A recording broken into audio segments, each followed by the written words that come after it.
Agora nós iremos analisar o código-fonte que foi desenvolvido para a tela onde o usuário vai registrar o ponto eletrônico. Tá? Então aqui no pacote com t2tirp.cliente, tá? Nós temos aqui a classe ponto relógio, não, essa aqui ponto relógio é o cadastramento do relógio, tá? Então nós temos aqui a classe ponto registra marcação, tá? Então aqui que é nessa tela que o usuário vai registrar a marcação do ponto, tá? Bom, aqui nós temos um form, tá? Esse form está vinculado aqui ao VO usuário VO, tá? Que está aqui no pacote com.t2tirp.cadastros.java.usuário VO. Então significa que o usuário, né, vai informar aqui os dados lá, o login, tá? E a senha, ok? Então ele informa o login e a senha. Logo depois dele informar esses dados, ele vai clicar aqui nesse botão de Save. Tá? Esse botão Save ele está vinculado a este form.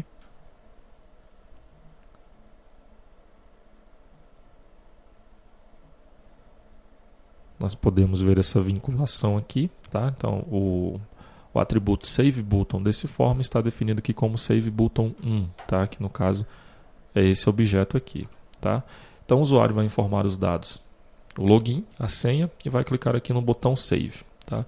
Ao clicar nesse botão Save, nós iremos chamar lá o método insert lá do controller. Tá? E quem é o controller desse form?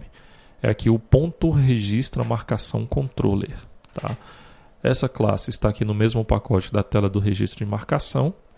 Nós definimos aqui que a action lá do servidor é a ponto registra marcação action. Tá? Então lá no servidor eu tenho aqui a classe ponto registra marcação action, tá? Onde primeiramente eu tenho a definição do nome dessa action. No método execute command eu tenho aqui também a identificação de qual ação será executada no momento, tá? Nessa tela aqui do registro da marcação, toda vez que o usuário abrir essa tela, eu vou passar o modo desse form para o modo de insert. Tá? Então aqui no construtor desse controller eu instancio a tela ponto marcação, tá? Que é o ponto registra marcação, adiciono ao MDI frame e logo depois seto o modo desse form para o modo de insert. Tá? Então o usuário sempre vai estar inserindo um novo registro ao registrar o ponto. Ok?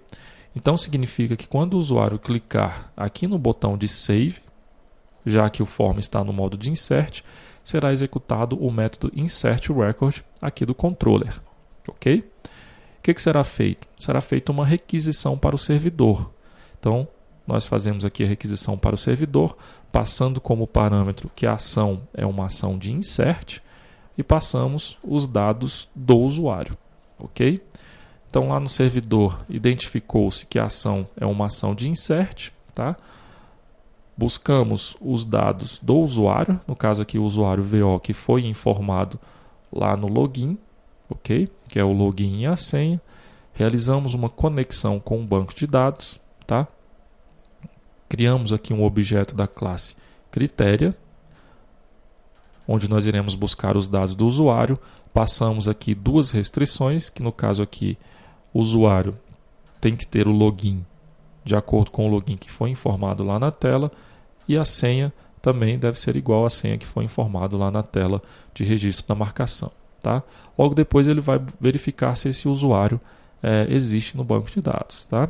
Caso não encontre um usuário que tenha o login e a senha definidos aqui nesses dois campos, ele vai retornar uma mensagem lá de erro informando que o usuário está inválido. Okay? Ou seja, o login e a senha não batem. Tá? Caso contrário, ele vai passar aqui para frente, então significa que o usuário existe no banco de dados. Então eu vou criar aqui um objeto da classe .marcaçãoVO, tá? Vou instanciar esse objeto, vou verificar qual que é a data atual do sistema Aqui eu defino um formato de hora, tá? Onde o sistema aqui vai retornar a hora com 2 dígitos, o minuto com 2 dígitos e o segundo com 2 dígitos, tá? E logo depois eu vou setar aqui os dados dessa marcação, tá? Se nós verificarmos aqui no banco de dados, esses dados estão sendo incluídos aqui na tabela ponto marcação, tá? E os objetos que nós precisamos inserir quando nós inserimos uma marcação são os seguintes: o ID do colaborador, o ID do ponto relógio e o ID do tipo de marcação, tá? Então nós precisamos definir a qual relógio está vinculado àquela marcação. Então aqui nós temos um to-do, tá? Qual relógio deve ser vinculado ao registro do ponto? Será que realmente é necessário vincular um relógio quando o registro do ponto é realizado pelo sistema? Tá? Então isso aí a gente vai discutir lá no EAD. Tá? Por enquanto nós estamos realizando essa vinculação de forma estática. Tá? Então nós criamos aqui um objeto da classe .relógio.vo e setamos o seu ID como 1. Tá? Se vocês podem verificar que aqui no banco de dados nós já temos um relógio cadastrado no banco e o ID dele é 1. Tá? Então nós vamos vincular essa marcação a este relógio que já está cadastrado lá no banco de dados. Tá? Da mesma forma, o tipo de marcação. Tá? Então, quando o usuário registra o ponto, qual tipo de marcação que deve ser setado? Então, a gente deve analisar, tá? E verificar qual tipo de marcação que nós iremos utilizar. Da mesma forma, nós estamos fazendo aqui de forma estática, né? Então, estamos definindo que o ID do ponto marcação, aliás, do tipo de marcação, é o ID 1. Tá? Então, aqui na tabela ponto tipo marcação, o ID 1 representa aqui o trabalho normal, tá? A jornada normal de trabalho. Ok? E logo depois setamos o restante dos dados da marcação, né? Como o colaborador nós buscamos aqui através do usuário que realizou o login, tá? No sistema. Aliás, o login no sistema não, através do usuário que realizou o registro da marcação, tá? Logo depois setamos o relógio, o tipo de marcação, a data de marcação, ok? Que é a data atual do sistema lá no servidor, a hora da marcação, tá? No caso aqui neste formato. Depois temos que marcar o tipo de marcação e o tipo de registro, tá? O que é o tipo de marcação e o tipo de registro? Bom, aqui nós temos um to-do. Como setar corretamente o tipo de marcação? É de entrada, S de saída e de desconsiderar, tá? Então, como é que nós vamos realizar esse procedimento? Como é que nós vamos identificar se o usuário está realizando um registro no ponto? Se é uma entrada ou se é uma saída? Ou se nós devemos desconsiderar esse registro, tá? Então, esse também é um ponto que nós iremos discutir lá no EAD, no ambiente de suporte ao curso, ok? Bom, definido esses parâmetros, esses atributos, né, da marcação, nós salvamos a marcação no banco de dados e retornamos com o resultado dessa inserção do registro lá para a aplicação cliente. Tá? Então aqui no controller, após inserir os dados com sucesso, eu vou emitir aqui uma mensagem para o usuário de que o ponto foi registrado com sucesso e vou fechar essa tela de registro da marcação do ponto. Ok? Bom, aqui na tela vocês podem verificar que nós temos aqui um objeto que é um JLabel, tá? Vocês vierem aqui na aba inspetor, ele é um objeto aqui da classe JLabel, ok? Esse JLabel, ele vai mostrar para o usuário a data e hora atual do sistema, ok? E quem é que realiza essa atualização aqui do texto desse JLabel? Bom, aqui no código fonte, vocês podem perceber que nós estamos instanciando aqui uma classe chamada relógio, tá? E nós estamos passando como parâmetro esse JLabel, tá? Que é o JLabel 1, ok? E o que essa classe relógio faz? Bom, essa classe relógio, ela também está aqui no pacote no lado do cliente, né? Que é o com T2TIRP padrão cliente. Nós temos aqui a classe relógio, ok? Na verdade, essa classe relógio ela é uma thread, tá? É uma classe que implementa aí a classe Runnable, ok? Primeiramente, nós criamos aqui um objeto da classe calendar, logo depois definimos um formato de hora, tá? Então nós criamos aqui um objeto da classe SimpleDateFormat, onde nós definimos aqui este formato, tá? Esse formato aqui significa, o E significa o dia da semana, o DD significa o dia do mês, tá?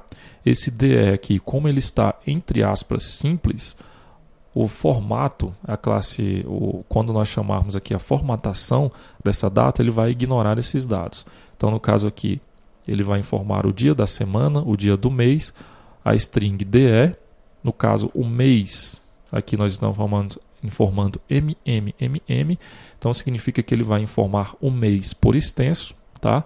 Logo depois, novamente, a string DE e o ano com 4 dígitos, tá? Esse sinal aqui de menos ele vai ignorar, aliás, ele vai identificar também que é uma string, e logo depois vai incluir a hora com 2 dígitos, tá? No caso, como nós estamos formando o H maiúsculo, significa que será a hora de 0 a 23, tá? Os minutos com 2 dígitos e também os segundos com 2 dígitos, tá? No construtor, ele recebe aqui como parâmetro um JLabel, tá? Como nós vimos aqui anteriormente, nós informamos o JLabel1 como parâmetro, tá?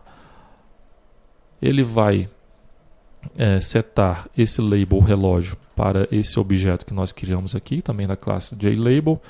Logo depois, nós buscamos, instanciamos o objeto data atual, tá? E nós temos aqui um to-do, tá? Está correta essa implementação? De onde devemos buscar a data e a hora atual? Bom, como essa classe aqui está sendo rodada, ela está sendo utilizada na aplicação cliente, então significa que o sistema vai buscar a data e hora atual da máquina do cliente. Mas será que está correto essa implementação? Será que nós não deveríamos buscar essa data e hora atual lá do servidor? Bom, então você deve analisar essas informações e discutir lá no EAD, ok? Bom, então nós buscamos a data e hora atual do sistema, criamos aqui, instanciamos essa nova thread, essa thread T, tá? E iniciamos essa thread. Ao iniciar essa thread, será executado aqui então o método run. Tá? Nesse método run, nós iremos aqui realizar um loop infinito. Tá?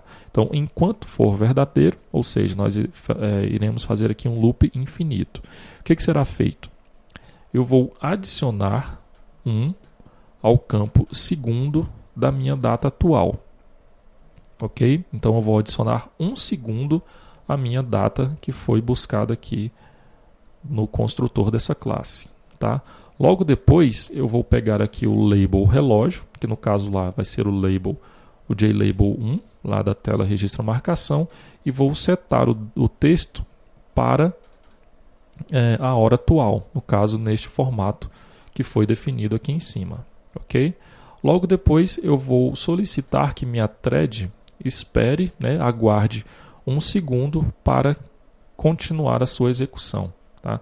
No caso aqui, esse método sleep, ele recebe como parâmetro a quantidade, o tempo que será esperado em milissegundos. Tá? Então, 1000 milissegundos significa que essa thread irá aguardar, irá dormir durante 1 segundo e logo depois vai realizar o procedimento novamente. Ok?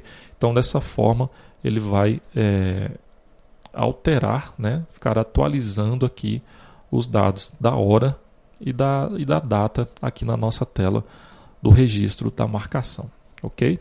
Bom, então esse foi o código-fonte desenvolvido aqui para a tela que o usuário vai registrar o ponto no sistema.